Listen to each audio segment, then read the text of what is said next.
சபரிமலை ஐயப்பனின் வரலாறு விஷ்ணுவின் மோகினி அவதாரமும் சிவன் மற்றும் பார்வதி தேவியின் மகனாகவும் கருதப்படுகிறார். ஐயப்பன் ஒரு இளைஞனாக சித்தரிக்கப்படுகிறார், வில்லும் அம்புகளும் ஏந்திய புலியின் மேல் சவாரி செய்பவராக அல்லது புலியின் அருகில் இருப்பவராக.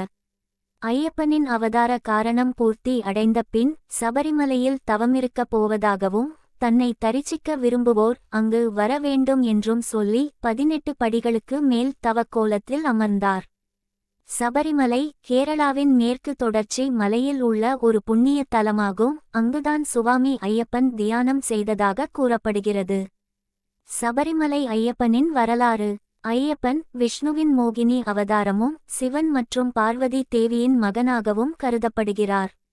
புராணங்களில் ஐயப்பன் ஹரிஹரபுத்திரனின் அவதாரமாக குறிப்பிடப்படுகிறார். அவர் சிவன் மற்றும் மோகினியின் மகனாம்.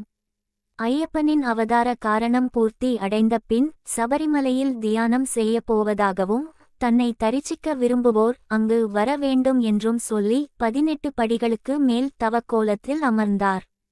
சபரிமலை மேற்கு தொடர்ச்சி மலையில் உள்ள ஒரு புண்ணிய தலமாகும். அங்கு சுவாமி ஐயப்பன் தியானம் செய்ததாக கூறப்படுகிறது.